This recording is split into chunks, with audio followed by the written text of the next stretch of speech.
Muito bem, meus caros. Bom dia para vocês, um ótimo dia, né?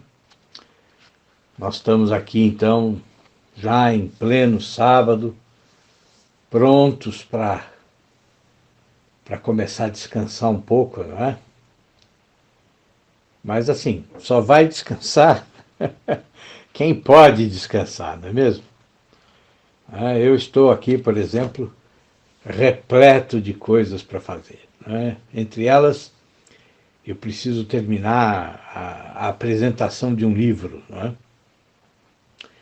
Mas é um ótimo livro, de maneira que está sendo um prazer, não está sendo um esforço ter de escrever. Né? É um desses trabalhos que a gente faz sem cansaço. Né? Mas né, o que eu gostaria realmente de estar fazendo é estar sentado na minha poltrona, abrir um bom livro, né, e deixar que o tempo flua sem nenhum compromisso. Né? Penetrando lá nas reentrâncias das linhas, né? Conhecendo um mundo novo, né? De ideias, ou de sensações, ou de experiências, né? E depois saindo de cada página um pouco maior do que eu sou, né? Quem sabe até um pouco melhor, né? Por que não? Ontem, né, eu estava pensando a respeito dessa questão da leitura, né? E eu me lembrei de um livro da minha adolescência, um livro magnífico, que me marcou profundamente, sabe? Um livro de um grande poeta, né? Do grande poeta René Maria Rilke, né? O autor aí das belíssimas Elegias de Duino, né? É uma outra obra que, quando eu li, também me impactou tremendamente. Mas o Rilke escreveu também esse outro livrinho que eu li quando era adolescente, chamado Cartas a um Jovem Poeta. Bom, não há adolescente, né, que goste de escrever, que goste de literatura e que não tenha lido esse livro. Né? Eu me lembro de ter devorado esse livro pelo menos umas 3 vezes. Porque, assim, recordando, né, o que eu experimentava durante a leitura, eu sentia que naquele livro ali tinha uns segredos que eu não conseguia descobrir. Né? Quer dizer, eu lia, mas eu tinha a sensação de que eu não penetrava no sentido daquelas cartas. Né? Eu não conseguia penetrar no verdadeiro sentido daqueles conceitos. Aquelas cartas, elas eram diferentes de tudo que eu havia lido antes.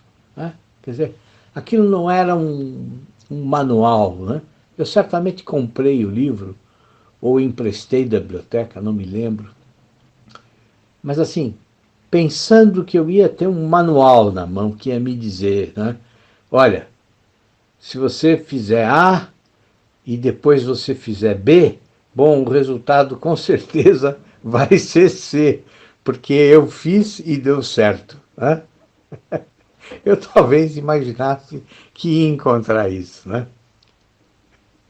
Mas eu encontrei uma coisa completamente diferente. Né? Quer dizer, eu lia e eu tinha a impressão de que as minhas incertezas, né, as minhas dúvidas, bom, elas só aumentavam. Né? Então, assim, meio desesperado, né, eu voltava a ler. Né? Bom, e depois eu passei muitos anos sem voltar a esse conjunto de cartas. Né? E cartas, se eu me lembro bem, né? Se eu me lembro de maneira correta. Em muitos momentos elas se tornam até, de alguma forma, um pouco melancólicas, um pouco tristes, né? Mas depois, quando eu já era adulto, eu voltei a ler o livro, né? E eu me lembro que quando eu reiniciei a leitura, bom, aí então eu compreendi por que que naquelas primeiras leituras, né, quando eu era só um adolescente, né, por que que as cartas aumentavam a minha ansiedade, aumentavam a minha angústia. Bom, eu não sei se vocês têm aí o livro, né? Mas quem puder, veja aí o início já da primeira carta, né? Da primeira resposta do Rilke, né? O que o Rilke diz, né, para o jovem poeta aí que pede os seus conselhos, né?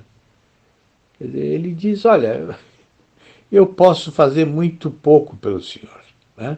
Quer dizer, ele diz que as coisas não são todas tão tangíveis e exprimíveis em palavras quanto as pessoas usualmente nos fazem crer. Quer dizer, ele diz que muitas experiências estão além das descrições. Elas se passam num espaço onde nenhuma palavra jamais adentrou. Bom, essas primeiras frases são desesperadoras, não é mesmo? Quer dizer, você escreve para um poeta famoso, né, certo de que ele vai dar para você a receita mágica de como ser escritor, né, de como ser poeta. Bom, e ele responde dizendo que as coisas não são assim. E pior, quer dizer, já de cara ele esfrega no seu nariz um problema terrível, né?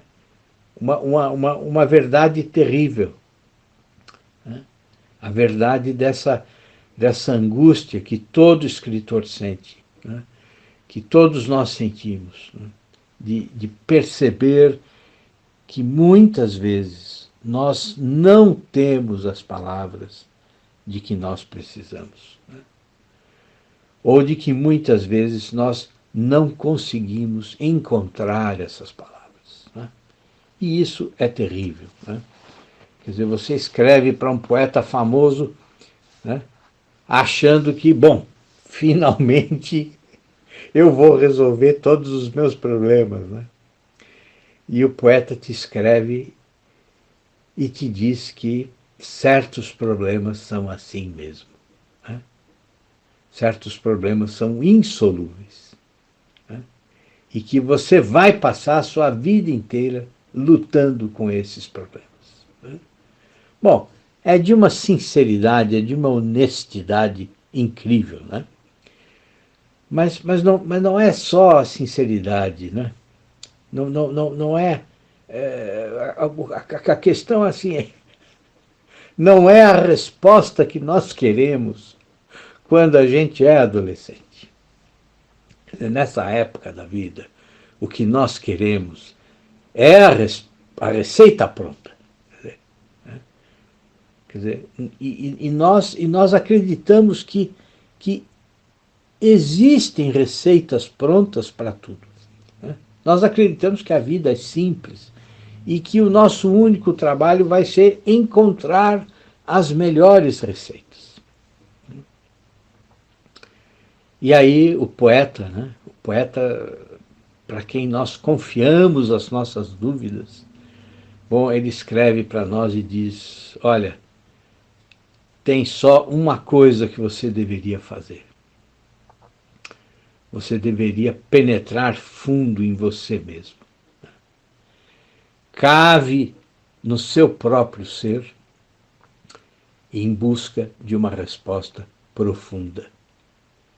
E se depois disso, depois dessa investigação sincera, você ainda quiser escrever, bom, então toda a sua vida, até mesmo nas suas horas mais humildes e indiferentes.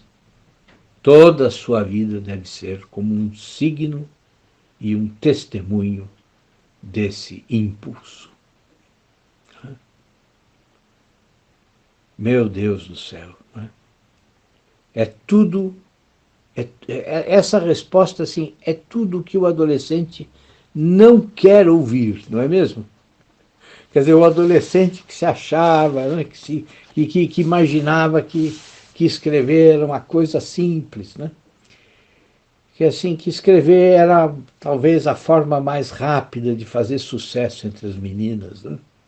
Quer dizer, de repente ele é lançado numa questão, numa questão existencial seríssima, seríssima, né? Quer dizer, você quer escrever? Você realmente quer escrever? Bom, então assim, não seja superficial, né? Não seja como a maioria das pessoas é. Não, você precisa estar disposto a comprometer toda a sua vida. Toda a sua vida.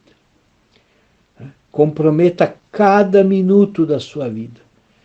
Cada hora da sua vida tem de ser como um signo e um testemunho desse impulso.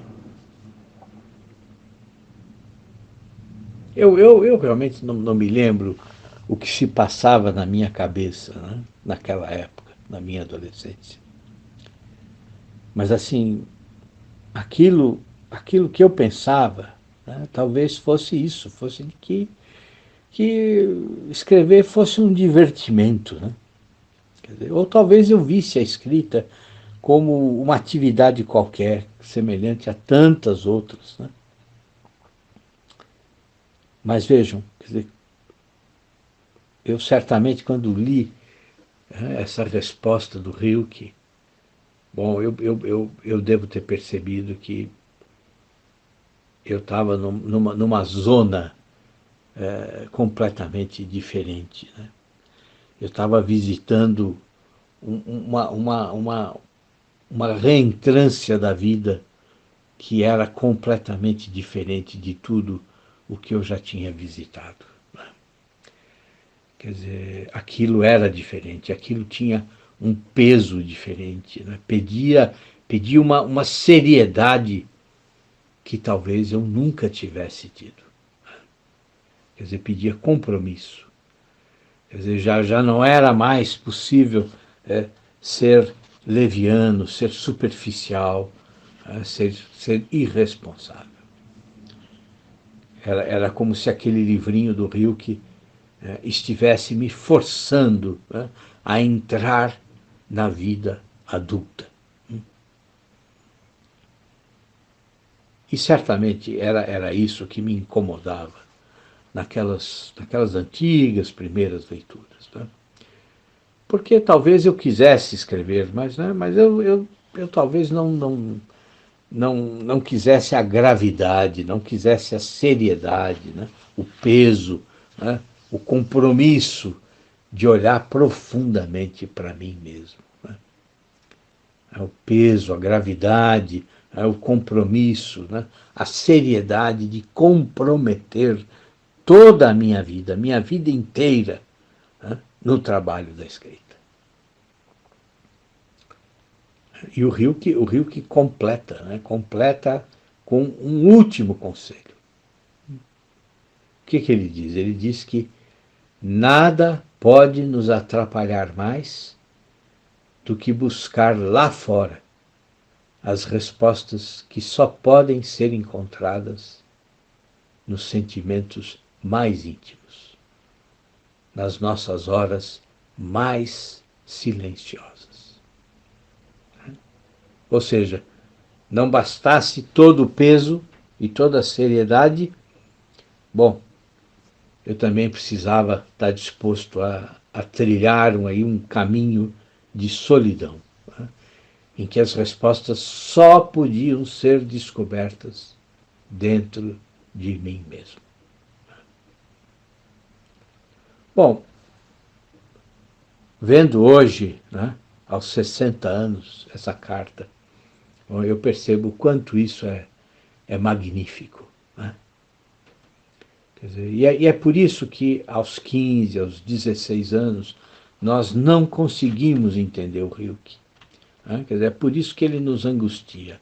Porque no fundo, o que ele está nos dizendo? Né? Ele está dizendo assim, bom, meu velho, quando é que você vai acordar? Né? Quando é que você vai se tornar adulto? Né? Quando? Até quando você vai encarar a vida e as suas escolhas como divertimentos? Né? Até quando? Bom, e ontem aconteceu uma outra coisa muito interessante. Né? Eu tenho um amigo muito querido, é bem mais jovem que eu, mas assim, é uma pessoa que eu admiro por várias razões. Né? Não sei se vocês conhecem ele. Né? Ele é um rapaz do Sul, ele se chama Matheus Basso. Né? Se vocês procurarem no Instagram, vocês vão achar o perfil dele. Bom, e ontem, nos stories dele, né, lá no Instagram, bom, ontem o Matheus disse uma coisa assim perfeita, né? E que se encaixa perfeitamente com estes conselhos do Rilke. Né? O Matheus tinha aberto uma caixinha de perguntas, né? E parece que era para fazer perguntas sobre design. E a pessoa escreve e diz assim, diz que queria muito entender quando o Matheus falava do design como uma forma de assumir responsabilidades. Né? Bom, então o Matheus vai, né, e dá uma resposta maravilhosa. Né? Eu gostei tanto que eu fiz um print, sabe? E ele diz assim, assumir responsabilidades é o princípio fundante para qualquer vocação, não só no design. Toda realização humana se funda na expansão gradual do círculo de responsabilidades. E isso implica aumento de estresse, riscos, destruição do ego, etc. Então vejam, de certa forma, né, era o Rilke falando, né? Era o Rilke, né, lá na minha adolescência, me convidando a assumir riscos, né? Me convidando a abraçar o que eu queria fazer, quer dizer, abraçar o meu sonho, o meu plano, o meu desejo, né? Mas abraçar não de maneira leviana, abraçar como um adulto, sabendo das consequências, sabendo que o mundo da escrita, o mundo das palavras, né, pede essa visita constante, né, ao mais fundo de nós mesmos.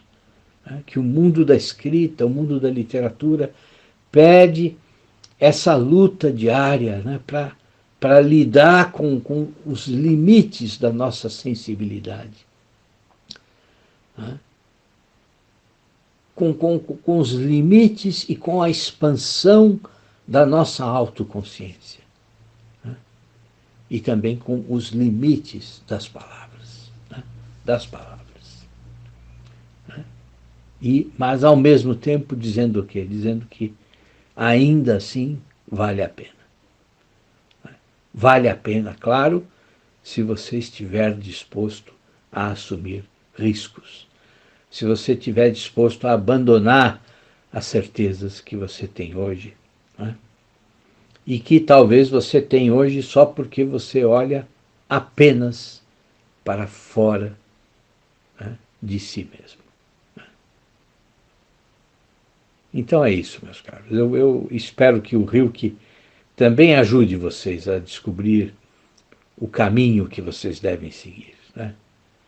Mas eu tenho certeza de que se vocês estão aqui, né, quer dizer, se vocês participam aqui, né, do canal, Então, é porque o caminho da leitura, o caminho da escrita, né? Quer dizer, esse caminho, de alguma forma, já seduziu vocês. Né? E isso podem ter certeza, isso é ótimo. Né? É um caminho difícil, mas posso dizer a vocês com absoluta certeza que os frutos sempre chegam. Os frutos sempre vêm para aqueles que se dedicam, para aqueles que se esforçam. Tá certo, meus caros? É isso. Olha, um grande abraço para vocês, viu? Tenham um ótimo final de semana. Descansem se vocês puderem. Leiam. Né? Aproveitem aí para ficar mais perto das pessoas que vocês amam.